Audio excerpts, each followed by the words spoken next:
En FM Ritmo estamos ya comentando desde la esquina del Coco.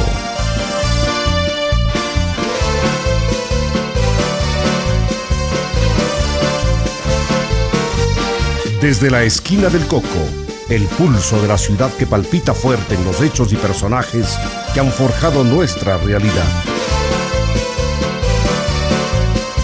Bienvenidos a esta nueva cita en la esquina del Coco. Viene el Taytaybabura, se ve radiante tu luz. Ibarra, la más querida de las bellezas de mi Ecuador. Cuna de arte, cuna de vida, cálida y linda, tierra de Dios. Siempre orgullosos te cantaremos, Ibarra, leyenda y tradición.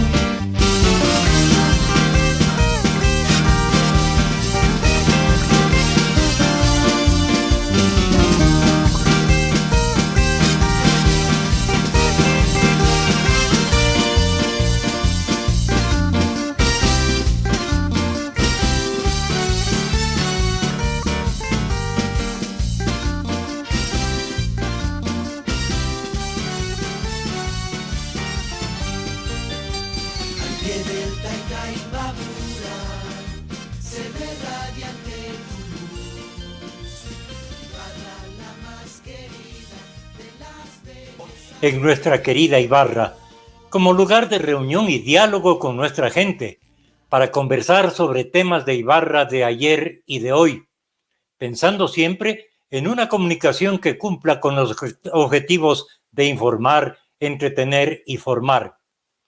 Esto lo logramos gracias a nuestros invitados, que esta vez son nuestros buenos amigos, el doctor José Albuja Chávez, médico, intelectual, y el historiador Pablo Rosero Rivadeneira. Con ellos trataremos el tema de pandemias, epidemias y pestes que han azotado al Ecuador. El programa a partir de hoy se emite los martes a las 6 de la tarde en Facebook Live y en nuestro canal de YouTube. Los sábados y domingos a las 8:30 de la mañana a través de la señal abierta de FM Ritmo. Vamos al tema del programa. Bienvenido el doctor José Albuja, a quien le pedimos nos dé a conocer diferencias entre pandemias, epidemias y pestes. Muy buenas tardes, estimado Silvio, gracias por la invitación cordial a este programa que se reinicia y que ha tenido una excelente sintonía, especialmente entre la sociedad ibarreña. Lo mismo a Pablo Rivadeneira, un joven historiador, investigador y que prestigia la ciudad de Ibarra. Es un placer estar con ustedes y con la gente que nos mira y escucha. La diferencia entre pandemia, epidemia y peste, realmente en términos fáciles, digamos, epidemia es la aparición brusca de una enfermedad, hablando en términos de salud, que hace un pico sumamente brusco que representa el número de personas afectadas por un morbo, por una enfermedad en un momento dado, casi siempre sin aviso, sin antecedentes claros. Este pico puede, así como sube, disminuir bruscamente y hacer una base corta, es decir, un corto tiempo. También hay casos de epidemias en donde se inicia sinuosamente, progresivamente, un cuadro de una enfermedad, va afectando a muchos seres humanos, se forma una cúspide, una meseta y va desapareciendo progresivamente. La epidemia es entonces la aparición brusca de una enfermedad que afecta a un grupo muy importante de una población, de un sector poblado, de un país, de una provincia, de un estado, o muchas veces de un continente, provocando serias afectaciones. La pandemia ya es un hecho devastador, como la que vivimos actualmente. Prácticamente continentes enteros, pueblos enteros, naciones enteras son afectadas por una enfermedad que a veces no tiene antecedentes o a veces se presentía, pero que va dejando una mortalidad significativa y devastadora. Y peste es una parte tanto de la epidemia como de la pandemia y se origina en la peste negra o la peste blanca en Europa, con dos afecciones concretas que más luego podemos señalar. Gracias, Pepe. Conversamos ahora con Pablo Rosero para saber las epidemias y enfermedades en Ibarra y en el norte del país. Bienvenido al programa, Pablo. También un cordial saludo al doctor José Albuja. Bueno, mencionar que el tema de las epidemias en el Ecuador fue realmente generó problemas graves en la época colonial, sobre todo en el siglo XVIII, que fue un siglo realmente muy trágico para la historia del país, en el cual no solamente que se suscitaron muchas epidemias, sino que también se suscitaron muchas desgracias de la naturaleza, terremotos y algunos otros fenómenos naturales. Y yo quería empezar, Silvio, refiriéndome a lo que pudiéramos llamar la primera pandemia que se vivió no solamente en Imbabura ni solamente en el Ecuador, sino en todo lo que es el continente americano. Y esto fue debido a las enfermedades que llegaron desde Europa, fruto de la conquista española. Y en concreto quería comentar un dato muy curioso. Huayna Cápac, el penúltimo inca, padre de Atahualpa, se dice, muchos historiadores coinciden, en que fue una víctima de esta primera, digamos, pandemia en la cual llegaban muchas enfermedades que realmente asolaban a todos los pueblos de América. En particular, en el caso de él, se asegura que Huayna Cápac murió de viruela. Parece ser que la viruela llegó con los conquistadores a las costas y claro, el Inca estaba permanentemente en contacto, él ya sabía que habían unos hombres barbados que asomaban en la costa y parece ser que a través del mecanismo que tenían ellos de comunicación de los chasquis, hubo un contagio. Y Huayna Cápac muere, muchos autores lo señalan, muere en Quito y luego es trasladado al Cusco. Ahora ya en el caso de la ciudad de Ibarra, encontramos un dato muy, muy interesante en un libro que vale la pena que los ibarreños conozcan y lo lean, que son la descripción histórico-topográfica de la provincia de Quito de la Compañía de Jesús, escrito por el padre Mario Cicala en el siglo XVIII. Mario Cicala era un misionero jesuita que vino desde Italia junto con otros jesuitas misioneros, vino a la provincia de Quito, que se llamaba en aquel entonces. Provincia, dicho sea de paso, en los términos religiosos, no tanto en términos de distribución política. El padre Cicala desembarca en Cartagena de Indias y desde ahí emprende un viaje por tierra.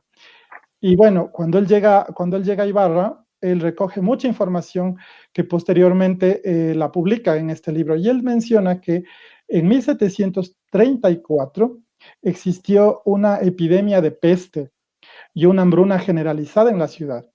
Y por este motivo, el Cabildo renueva un juramento que había realizado en el año de 1646 a la Virgen del Rosario y la vuelve a nombrar patrona de la ciudad. Este dato también consta en un pequeño artículo publicado en el Ferrocarril del Norte. Entonces, en esta época, en la época colonial, pues el tema religioso no estaba desvinculado de estas epidemias y problemas de salud que afectaban a la ciudad. Pero además de eso, Cicala nos da un dato muy interesante, y es de que no existía médico en la ciudad de Ibarra. Y además, también uno de los problemas de la Real Audiencia en esa época era que no solamente Ibarra carecía de un médico, era un problema generalizado. Incluso Quito no tenía los médicos suficientes para atender los problemas de salud ordinarios, peor aún para atender un caso de emergencia como una epidemia. En Ibarra eran los jesuitas quienes proveían de algunas medicinas, sobre todo medicinas eh, fabricadas artesanalmente, proveían a la ciudad. Y tan es así que el momento que los jesuitas son expulsados, existe una petición de los ibarreños, o más bien un documento en el que ellos expresan su preocupación porque perdían pues a quienes les proveían de medicinas. En un siglo, como digo, como fue el siglo XVIII, un siglo muy complicado en cuanto a problemas de este tipo, de epidemias y de pestes que azotaron a la población. Vamos con el doctor José Albuja. Pablo mencionó hace un momento que en el tiempo de la conquista española, Huayna Cápac murió de viruela. Doctor, ¿la viruela existe todavía o ha sido ya erradicada? Uno. También háblenos de lo que menciona Pablo acerca de la falta de médicos, no solo en la ciudad de Ibarra, sino en el Ecuador. Y acerca de las medicinas que, según Pablo, la suministraban los misioneros jesuitas. ¿Qué medicinas eran? ¿A base de plantas? ¿Cómo curaban las pestes y las epidemias? Bueno, lo que dice Pablo corresponde exactamente a la realidad histórica. Debería acentuar que no hay datos muy concretos publicados, y si los hay, no están al alcance de todos nosotros en cuanto a las enfermedades que asolaban a los habitantes primitivos del continente hoy llamado americano. Pues en 1492, que se le atribuye a Cristóbal Colón por ser el descubridor de América, pese a que se sabe que otros navegantes aventureros antes que él ya llegaron a nuestro continente, se inicia un periodo muy morboso de morbilidad absoluta con enfermedades muy extrañas al origen del Nuevo Mundo. Es decir, los indígenas o los habitantes de este Nuevo Mundo no tenían una inmunidad porque desconocían completamente los gérmenes y las enfermedades que trajeron los españoles.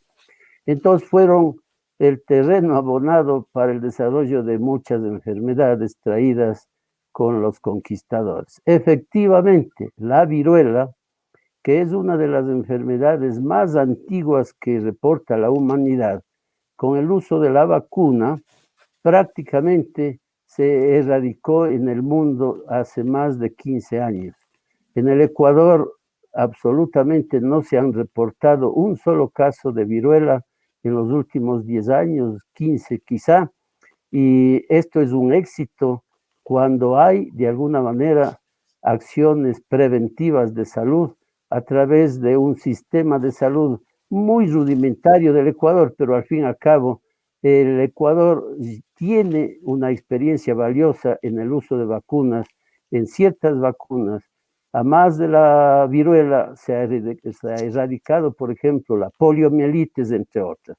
Efectivamente, pues, está erradicada la viruela. No recuerdo cuál otra inquietud tenía Silvio. Sí, eran las tres inquietudes, Pepe.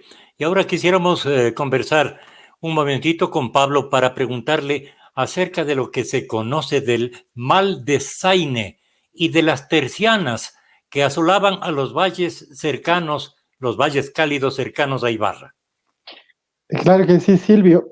Siguiendo el libro del padre Cicala, que es muy interesante, él menciona que una enfermedad que era muy específica del Valle de Ibarra era este famoso mal de Zaine, o también él le llama las tercianas.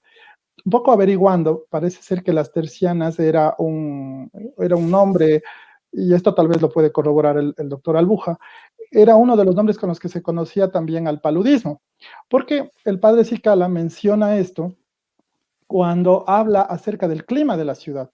Él habla no solamente del clima de Ibarra en sí mismo, de la ciudad, sino habla de todo lo que era el corregimiento, es decir, todos los alrededores. Entonces él dice que tiene un clima muy diverso, pero que existen algunas partes donde existe un clima seco y húmedo, ¿no? Que provoca este famoso o este llamado mal de Saine o de las tercianas.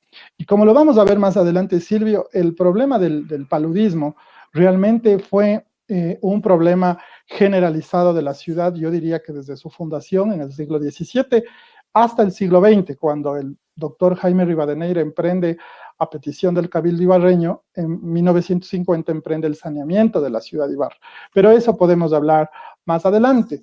Yo, nada más para cerrar estos antecedentes de la época de la colonia, quería mencionar dos puntitos. Un punto es de que en este siglo XVIII también se va desarrollando o va tomando fuerza la ciencia en el Ecuador y sobre todo va tomando fuerza la medicina. Solamente mencionar dos datos. El padre Juan Bautista Aguirre, más conocido por su obra literaria y poética, él también era científico y él tiene unos apuntes en los cuales ya menciona que las enfermedades son producidas, y esta es una cita textual del padre Aguirre, por los gusanillos que se observan en el microscopio. Además de esto, recordemos también que más o menos unos años después del padre Aguirre, Eugenio Espejo, que también durante un corto tiempo fue alumno de los jesuitas, él hace, a petición del Cabildo quiteño, él hace una reflexión sobre las viruelas. Entonces, comienzan a darse toda una serie de trabajos y de reflexiones ya desde el ámbito científico, un poco desvinculándose del tema netamente mítico, o como se pensaba en esa época que estas epidemias eran un castigo de Dios. Comienzan a desarrollarse, como digo, trabajos científicos que luego con el pasar del tiempo se van profundizando. Ahora vamos a conversar con el doctor José Albuja para conocer que luego del terremoto de Ibarra existieron riesgos de pandemias, mejor dicho, de epidemias o de pestes debido a la descomposición de los cadáveres, seguramente. ¿Qué se sabe de esto, Pepe? Bien, la mortalidad fue totalmente elevada, que prácticamente diezmó a la ciudad de Ibarra, la provincia de Imbabura y algo en la actual provincia del Carchi. De tal manera que la descomposición de los cadáveres originó una suerte de brote, ¿no?, brote bacteriano, con la proliferación de muchas bacterias que eran sumamente contagiosas para los sobrevivientes. Estas son enfermedades bacterianas que provocaban contagio a través de la manipulación de los cadáveres, de los pocos alimentos que había, de los esfuerzos por recuperar cadáveres. Entonces, esta también cobró la denominación de una peste, pero no era la peste bubónica como tradicionalmente se sabe, sino parte de esto también pudo haber sido la peste bubónica, porque el vector principal, el reservorio de estas enfermedades de peste bubónica son las ratas, los roedores. Entonces, aquí pues también hubo mortalidad de animales, contagio de animales, y realmente era un cuadro terrible que inclusive se cita que ciertos moribundos tuvieron que ser enterrados en agonía para evitar mayor contagio a los sobrevivientes. Doctor, se sabe también que esa plaga o esa epidemia fue de tifus.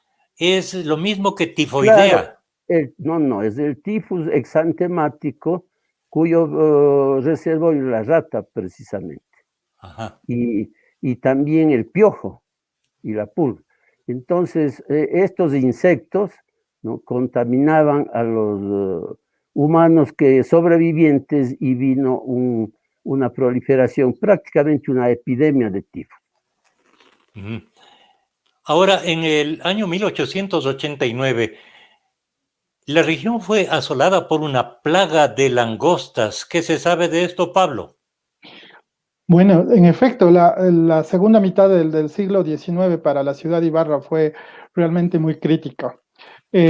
Antes de hablar de la plaga de langostas, yo para nada más acotar un poco a lo que ha dicho el doctor Albuja, mencionar algunos datos que nos trae la historia. Son tres frases que yo he entresacado de algunas cartas de García Moreno sobre este tema de este riesgo que hubo de tifus en los días posteriores al terremoto. El 29 de agosto de 1868, García Moreno, desde La Esperanza, dice: la fetidez de los cadáveres es insoportable. Cuando vengan las lluvias, la mortandad será peor que la causada por el terremoto. El 5 de septiembre luego dice: cuando pase la horrible putrefacción de los cadáveres, principiaré a reconstruir pobremente a Ibarra. Este término de pobremente a mí me llama mucho la atención, ¿no? Un presidente de la República que realmente con muy escasos medios estaba intentando levantar toda una ciudad. Y luego el 10 de octubre hay buenas noticias, dice: el riesgo de tifus ha cesado por haber disminuido rápidamente la putrefacción. Y en efecto es como mencionaba el doctor Albuja, que la necesidad realmente de contener este riesgo de tifus hizo que los cadáveres sean incinerados, sean cremados. Y esto, por supuesto, trajo un shock muy, muy grave para los sobrevivientes. Ahora, en cuanto a esta plaga de langostas, es un hecho bastante interesante que se da justamente en el año 1889, hacia los meses de marzo y abril. En realidad la langosta es un insecto que ataca a los agricultores, ataca Los las cultivos, ¿no? los cultivos, exactamente. Pero claro, junto con eso vinieron algunos problemas de salud. Entonces hay sobre todo fiebres, ¿no? Las fiebres de intermitentes llamaban en esa época, que yo me imagino que esto también era otra denominación para el paludismo. Y hay una carta del obispo Calisto, en la cual dice que dice: tengo el corazón como costal de penas, dice, de los muertos que se van produciendo por estas fiebres intermitentes traídas por esta plaga de langostas. Hay un hecho curioso que yo quería comentarles. Sobre esta plaga se dio un hecho interesante. Los habitantes de Imbabura, desesperados porque la plaga llevó algún tiempo, acudieron a la Virgen del Quinche, la fueron a traer a la imagen, la llevaron a Imbabura y fue por todos los pueblos. Y al finalizar el recorrido, cuando ya regresaba la imagen al santuario, hay un cuadro que se dona luego, años después, se dona en el año 1900, se dona al santuario, y es un cuadro precioso porque es una vista de la llanura de Ibarra desde lo que hoy diríamos es Bellavista, desde esta curva de Bellavista antes de llegar a San Antonio de Ibarra, y se divisa las faldas del Imbabura, se divisa el pueblo de San Antonio, se divisa la ciudad de Ibarra, también un poco una parte de Atuntaqui, y el cuadro tiene además, están numerados los nombres de los pueblos y el recorrido por donde llevaron a la imagen, ¿no? Y se menciona también que los habitantes agradecidos, porque se dice que luego de esta peregrinación se acabó esta peste, le regalaron a la Virgen, le regalaron también una langosta de oro. No se sabe actualmente dónde está. Entonces, pero es interesante sobre todo cómo van quedando ya relatos incluso gráficos de estos momentos realmente graves que ha vivido la ciudad de Ibarra. Así es. Un tema para el doctor Albuja: el paludismo, el gran problema de Ibarra durante los siglos XVII, XVIII, XIX y XX. Enfermedad que fue erradicada por el doctor Jaime Rivadeneira. Coméntenos, Pepe. Bien, el paludismo es una de las afecciones más antiguas que reporta la humanidad. Lo que hoy es el Ecuador tenía valles muy proclives al desarrollo del vector del mosquito Anopheles en el valle de Ibarra y en el valle de los Chillos en la provincia de Pichincha. Se le denominó el mal de los valles. Entonces, se determinó una variedad de paludismo que hacía la fiebre, el escalofrío al tercer día, por eso se le decía la terciaria. Pero después apareció el paludismo maligno, que es la fiebre cuartana, a los 4 días. Realmente, pues, la topografía, la geografía de estos valles era de pantanos, donde había la proliferación abundante del mosquito Anopheles, que al picar a los humanos, pues desarrollaba esta parasitosis, porque es una parasitosis en la sangre, que es el parásito del paludismo. ¿Por qué la fiebre terciaria y cuartana? Porque la larva del paludismo que está en el torrente sanguíneo rompe y se forman nuevas larvas porque emite huevos, ¿no? Y nuevos parásitos cada ciclo. Entonces, ese escalofrío y esa fiebre no son sino la ruptura de los glóbulos rojos que están conteniendo las nuevas larvas del Plasmodium malariae. Entonces, era un gravísimo problema de salud de la provincia de la ciudad de Ibarra especialmente, y de las vecindades de Quito, el paludismo. No sé si quiere un poquito, conoce bastante también esto, cómo se erradicó el paludismo en la ciudad de Ibarra con el doctor Jaime Rivadeneira a mediados del siglo pasado, que fue una solución para las epidemias, para los, digamos, las cifras escandalosas de paludismo que mantenía la ciudad de Ibarra y el Ecuador a través de nuestra ciudad. Claro que sí, Pepe. Se conoce también que el paludismo fue combatido con la quinina, especialmente traída de los árboles de nuestro oriente ecuatoriano. Y también lo que le había pedido que comente, cómo se erradicó de Ibarra el paludismo con la intervención del doctor Jaime Rivadeneira. Sí, con acciones de salud pública, de prevención. No era cuestión de tratar al enfermo, porque no había remedio eficaz, sino de hacer acciones preventivas con la desecación de los pantanos. Se abrieron canales, se desecó los pantanos, no hubo el hábitat adecuado para el desarrollo del mosquito y progresivamente, pues, el paludismo fue rebajando en su incidencia y solo quedó como una endemia. Todavía hay paludismo endémico en Ibarra y en el Ecuador, y a ratos con cifras un poquito preocupantes, porque hay nuevas adaptaciones del mosquito Anopheles, a otros sitios en donde hay aguas quietas, aguas embalsadas, y el peligro todavía acecha. De todas maneras, la ciudad de Ibarra logró erradicar mediante acciones de salud pública con ese gran médico que fue Jaime Rivadeneira, y desde luego con el aporte decidido del Consejo Municipal presidido por el doctor Tarquino Páez, a quienes hay que recordarlos como uno de los propulsores de la salud pública en nuestra ciudad. Así es, Pepe, y en homenaje al doctor Rivadeneira, Ibarra dio su nombre a una de las avenidas importantes que recorre desde la estación del ferrocarril prácticamente hasta el sector de Ajaví, la avenida Jaime Rivadeneira.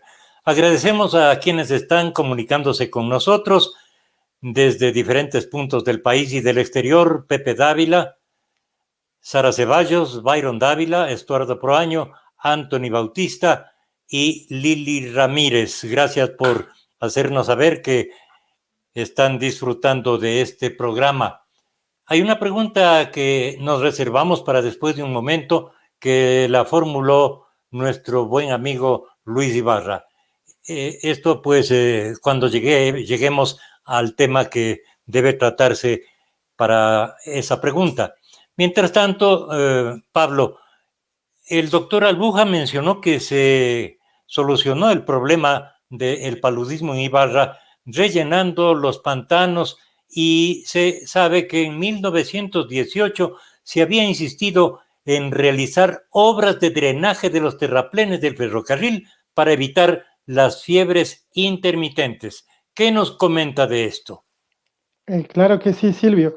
En efecto, durante los trabajos de construcción del ferrocarril, cuando se estaban levantando los terraplenes entre Ibarra y Otavalo, año 1918, el periódico El Ferrocarril del Norte, que por fortuna lo tenemos digitalizado en la Biblioteca Aurelio Espinosa Poli a disposición de todos los investigadores, nos entrega este dato curioso y resulta que al momento de realizar las obras existe una petición que se hace al contratista, a la persona que estaba, o a la empresa que estaba realizando la construcción de estos terraplenes, para que se realice la desecación o los trabajos de drenaje de estos terraplenes para, entre otras cosas, prevenir también el desarrollo de estas fiebres intermitentes.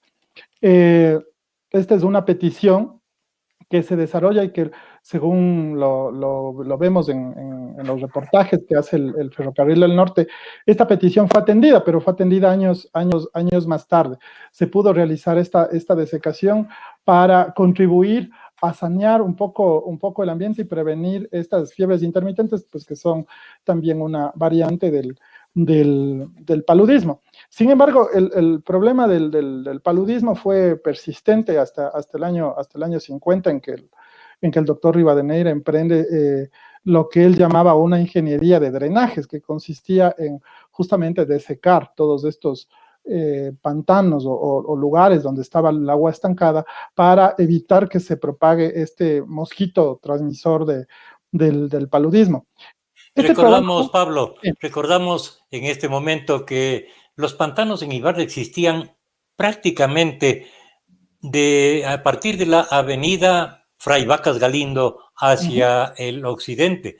Todas esas zonas eran pantanosas y hoy son ya zonas residenciales completamente secas y curadas. Así es. Tome en cuenta, Silvio, dos aspectos. El primero, la etimología incluso de uno de los barrios tan conocidos de la ciudad, Yacu Calle, que es la calle del agua, dicho pronto, ¿no?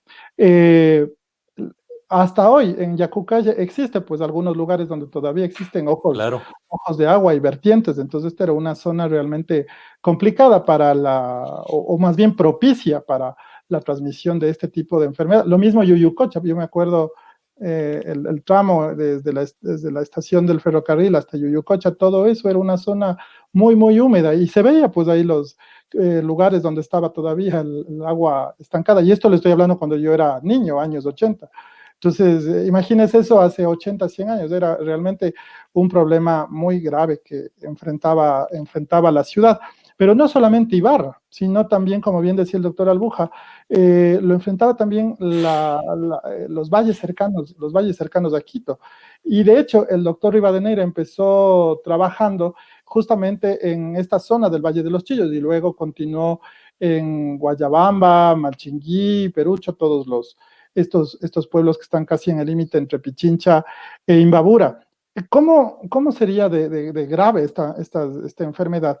Que, por ejemplo, en Guayabamba, se sabe que el párroco de Guayabamba, primero, no vivía ahí, él vivía en el Quinche o vivía en algún otro pueblo cercano. Para evitar el paludismo. Para evitar el paludismo, justamente. Y luego, en la iglesia tenía permanentemente los cortinajes negros, todo, o sea, la iglesia vestida de luto por la cantidad de muertos que se suscitaban por el paludismo. Es decir, no daba ni siquiera tiempo a cambiar la decoración de la iglesia. Entonces, la iglesia permanentemente estaba de luto por el grave número de muertes que se producían por el paludismo.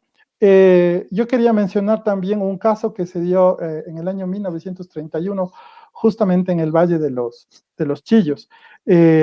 el esposo de doña María Augusta Urrutia, una dama quiteña muy, muy conocida, benefactora, fundadora de la Fundación Mariana de Jesús, él en un momento él se contagia de paludismo. Se dice que por atender a uno de sus trabajadores que había ya caído con paludismo, él se contagia y cae él enfermo y muere relativamente muy joven, apenas a los 10 años de matrimonio. Entonces, realmente el problema del paludismo era un problema que afectaba a todos estos valles cálidos que a lo largo de la sierra pues abundan en nuestro país, y era realmente un problema que demandaba mucha atención de las autoridades. Además de esto, un dato curioso, y con esto cierro esta parte, también lo trae el ferrocarril del norte, justamente por esta época donde se hablaba del tema de los terraplenes, y resulta que había un problema. Había un grupo de médicos ibarreños que habían puesto una clínica justamente para atender estos casos, y, y resulta que había un curandero que comienza a hacerle la vida imposible a esta clínica, no diciendo a la gente que no acudan ahí, que les van a cobrar muy caro y que no les van a sanar. Entonces el Ferrocarril del Norte se hace eco de eso y dice que cómo es posible que a todos unos científicos se les haga este combate desleal, y bueno, se da toda una polémica en la ciudad de Ibarra, pero esto da muestra de algo que venía pasando desde la colonia, ¿no? Y es de que muchas veces la gente recurría a estos curanderos, lo cual aumentaba y complicaba los cuadros de salud o las enfermedades. Entonces, ha tenido que pasar mucho tiempo como para realmente tener una toma de conciencia sobre estos temas. Es interesante, Pablo, conocer que existe casi toda la colección o la colección completa del periódico El Ferrocarril del Norte, cuyo director y principal persona que lo mantuvo durante algún tiempo en la ciudad de Ibarra fue don Víctor Manuel Guzmán. Sí. Es completa la colección, está en la Biblioteca Espinosa Polit. Usted, como director coordinador de esta biblioteca, indíquele al público o asesórele cómo puede acceder a conocer esta y otras publicaciones interesantes. Bueno, lamentablemente el Ferrocarril del Norte, la colección, no está completa. Nos faltan algunos números, o bastantes números. Más bien desde aquí un llamado a si hay personas que tengan ejemplares del Ferrocarril del Norte que nos puedan donar para poder completar esta colección. Pablo, le interrumpo. ¿La donación sería del ejemplar físico o ustedes lo digitalizan y lo devuelven? Podemos hacerlo de las dos formas. Pueden darnos el ejemplar, nosotros lo digitalizamos y lo devolvemos. O si la persona desea, nos lo puede donar el ejemplar físico, también es posible. La colección no está completa, sin embargo, contiene bastantes números, y lo más importante, a mi juicio, es de que cubre casi todos los años, digamos. Es decir, el Ferrocarril del Norte más o menos empieza por el año 16, 17, hasta el año 46, si no estoy mal, y nuestra colección abarca al menos algunos ejemplares de todos estos años. Soñamos en completar esta colección, pero tome en cuenta, Silvio, que en esa época Víctor Manuel Guzmán justamente enviaba por correo al padre Aurelio. Los ejemplares que tenemos nosotros llevan la firma de Víctor Manuel Guzmán, donde dice al reverendo padre Aurelio Polit, director de la biblioteca, tal, y mandaba.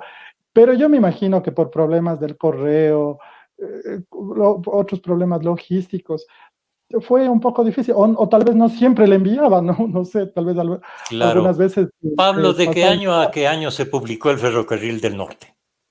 Del año 16, 17, si no estoy mal, hasta el año 46, si no estoy equivocado. Ajá. O sea, abarcó un gran periodo, porque en esa época los periódicos lamentablemente tenían vida efímera. Había incluso una broma que justamente el Ferrocarril del Norte hace cuando sale otro periódico o una hoja suelta, ¿no? Y dice que hacen votos para que este periódico pueda llegar que no muera antes del número 2. Eso es lo que decían en esta, en esta vez que salió alguna publicación en Ibarra. Entonces, y así tenemos, hay otro periódico también, a propósito, aquí una pequeña digresión, muy interesante de la misma época, que tuvo una vida, bueno, no tan efímera, pero tampoco tan extensa como el ferrocarril, que fue La Estrella Polar, dirigido por ese gran poeta que fue Manuel Enrique Pasquel Monge, él era uno de los redactores.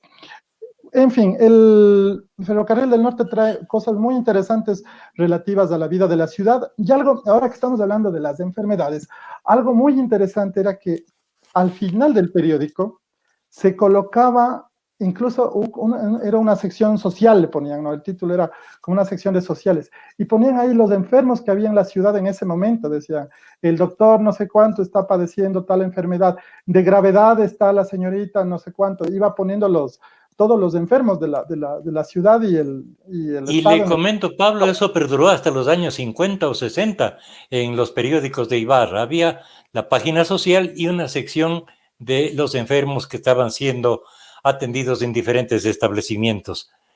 Pepe, hemos hablado casi de epidemias y de pestes, pero no de pandemias como la gran pandemia de la gripe española en el año 1918. ¿Cuál fue el impacto en el Ecuador? Gracias, pero antes que me olvide, la exposición de Pablo me distrajo un poco. Siga, siga. A mediados del siglo XVIII, en Quito se reportó la epidemia silenciosa. Este fue un mal venéreo que le llamaban, y cuando les daba a las mujeres se llamaba el chancro uterino, y a los hombres un nombre muy sui generis, el placer deshonesto. Esto afectó así a miles y miles de quiteños e ibarreños. Y claro, todo era silencioso porque prácticamente la mortalidad no era muy alta, pero dadas las circunstancias de la época, de los prejuicios sociales que hasta hoy nos dominan, esto era la epidemia silenciosa que nunca se llegó a conocer públicamente, pero que los libros actuales de la historia, sacados exclusivamente de los registros irónicamente religiosos de los conventos, de las iglesias donde se llevaban los registros de nacidos y de muertos, nos dan una noticia desesperante porque esto trajeron los españoles y se diseminó en toda la sociedad indígena, mestiza y española en nuestro Quito antiguo y en nuestra ciudad de Ibarra. Igualmente, una de las mortalidades más altas que refleja el siglo XVIII es la alfombrilla, que era el sarampión, y la difteria, que cobraba el nombre de garrotillo. También hay cifras actualizadas sobre una de las mortalidades más altas en la ciudad de Quito, la vida republicana inclusive, y en la ciudad de Ibarra, porque lógicamente las condiciones de comunicación entre Quito y Ibarra sí se las daban, porque especialmente quienes tenían pues posibilidades económicas viajaban mucho a Quito a pasar vacaciones, o al revés venían a sus haciendas, pero venían portadores del mal venéreo. Efectivamente, entonces, esta epidemia silenciosa tiene que descubrirse algún día como una causa de alta mortalidad en el Ecuador. En cuanto tiene que ver a la pregunta de las pandemias, en 1918 se desata la gripe española, pero que no es de España. Irónicamente, España fue la que le publicitó y dio a conocer porque estaba escondida, y esto se originó en Inglaterra y en Alemania. Entonces, esto se diseminó con una velocidad increíble y afectó a todos los continentes. Se calcula que murieron entre 50 y 150 millones de seres humanos en esta pandemia en 1918. Y es H1N1, es decir, en ese momento ya se determinó que era viral y que era coronavirus. Es el primer coronavirus que se conoce, una variedad H1N1. ¿Por qué el primero? Hay varias clases o varias variedades de coronavirus, Pepe. Claro, hay varias cepas de virus totalmente. Por ejemplo, el virus de la fiebre amarilla es flavivirus. Ya sea hay otros virus que no son coronavirus. Entonces, se sabe que hay más de 1000 virus en la historia de la humanidad. Entonces, cada uno, pues, por sus características, por sus descubridores, por los adelantos científicos, ha ido tomando un nombre. Se le ha asignado un código y las mutaciones también, etcétera, etcétera. Pero el primer H1N1 que se conoce es el de la gripe española. ¿Qué nos comenta Pablo de la gripe española? Bueno, realmente la gripe española pues fue una pandemia que asoló la humanidad, ¿no? Estuvo presente creo que en todos los continentes. Llegó a Quito la gripe española, el primer caso que se detecta en Quito, ya se había detectado en Guayaquil, fue en 1918. Y de hecho llega a Quito procedente de Guayaquil, y a Guayaquil había llegado procedente de Lima. Y resulta que en ese diciembre del año 1918 se traslada un batallón militar, el batallón Marañón, desde Guayaquil a Quito, y es así como viaja el contagio. Se dice que en Quito y en el Ecuador llegaron a 15,000 casos de contagio, pero solamente hubo 185 muertos.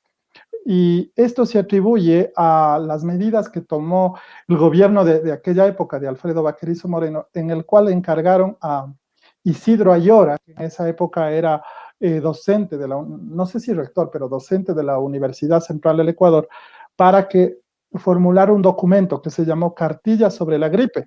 Y también formuló otro documento que se conoció con el nombre de Instructivo de la Facultad de Medicina. Estos documentos tenían como todos los protocolos, los procedimientos que se debían realizar para contener la enfermedad.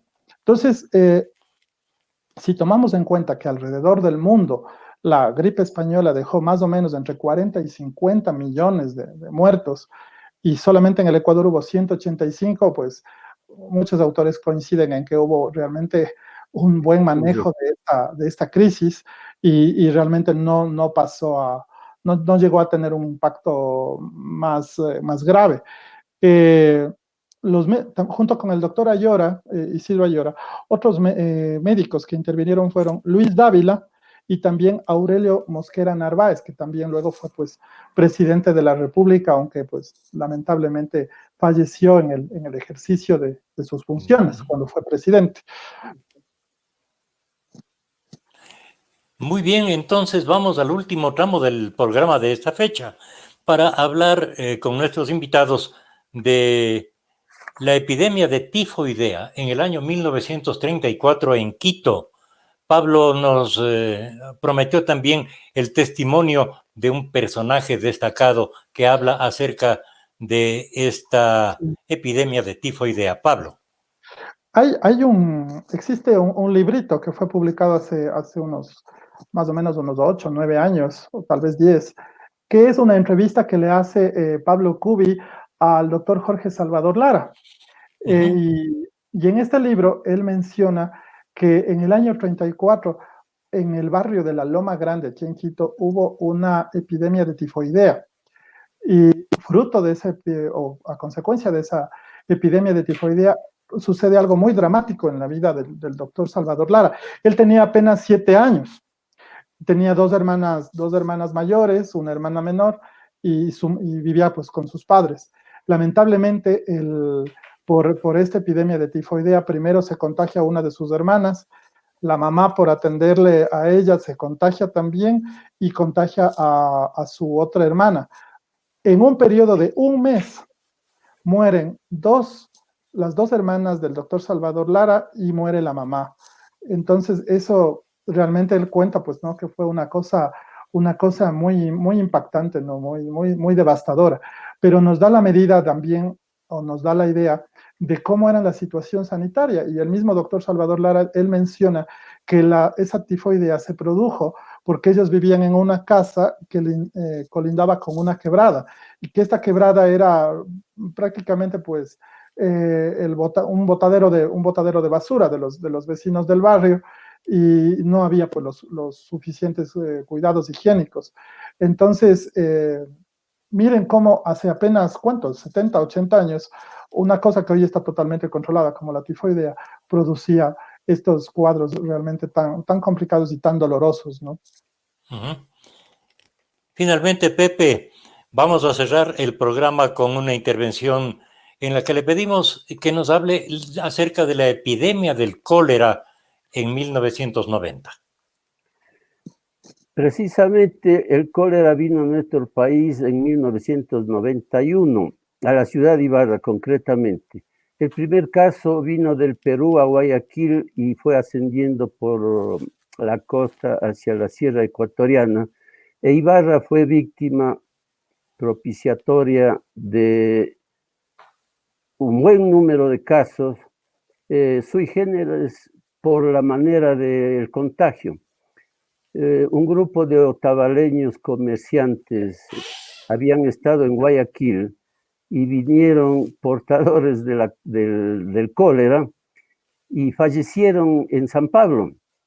Con los ritos tradicionales les bañaron en el río que sale de San Pablo y va por la cascada de Peguche, y esas aguas llegan a los cantones de Antonio Ante, especialmente a diferentes parroquias, y ese fue el medio de contagio para llegar a Ibarra.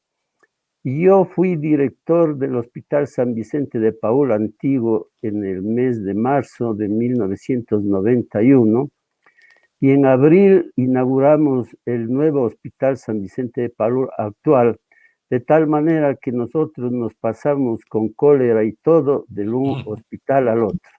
Esa es una anécdota interesante y pudimos capearle porque un hospital nuevo con la tecnología de punta de aquellos años, que se pase con pacientes de cólera, no digería la sociedad ibarreña, pero lo hicimos como una medida de reto inclusive, y porque teníamos nuevos elementos técnicos para afrontar.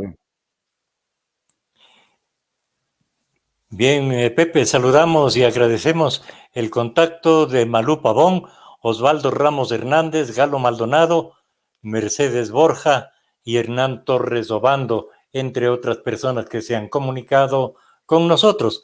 La pregunta que habíamos formulado hace un momento es para el doctor José Albuja, mejor dicho, la formula nuestro oyente Luis Ibarra, y dice que si usted cree, doctor, que la actual pandemia de coronavirus puede ser erradicada luego de la vacuna, como sucedió con la polio y con la viruela. En lo absoluto no. La pandemia hoy ya es endemia y vamos a tener que convivir por muchísimos años a pesar de las vacunas, porque muchas están siendo efectivas y se seguirán descubriendo. Pero la mutación del virus es nuestro principal enemigo, por cuanto el próximo año o después de 1 o 2 años ya estaremos produciendo a nivel mundial, me refiero, nuevas vacunas, y cada año tendremos que vacunarnos de este coronavirus hoy llamados COVID-19. Temo que le desaliento, pero vamos a tener que vacunarnos por muchos años. Gracias, amigos, por acompañarnos en este primer programa de la 4ª temporada desde la esquina del Coco a través de FM Ritmo. Gracias a nuestros invitados de hoy, el doctor José Albuja Chávez y el historiador Pablo Rosero Rivadeneira, con quienes hemos mantenido una charla muy interesante e ilustrativa.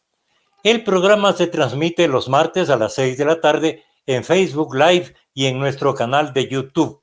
El sábado y el domingo a las 8:30 de la mañana a través de la frecuencia 103.5 megaciclos, frecuencia para el norte del país, Radio Ritmo FM. Bienvenidos entonces siempre a este programa desde la esquina del Coco. El próximo día martes estaremos viéndonos en estas mismas pantallas para tratar temas similares. Gracias por hoy y hasta una semana más.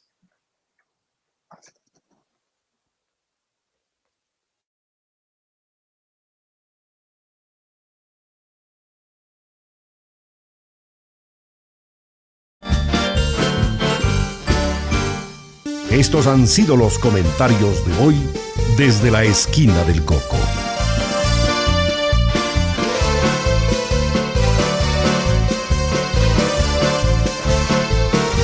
Radio Ritmo les invita a un programa similar la próxima semana para conocer más de Ibarra, la ciudad que no olvida el ayer y se proyecta a la conquista del mañana. Desde la esquina del Coco. Que del Taytaybamura se ve radiante tu luz, Ibarra la más querida de las bellezas de mi Ecuador, cuna de arte, cuna de vida.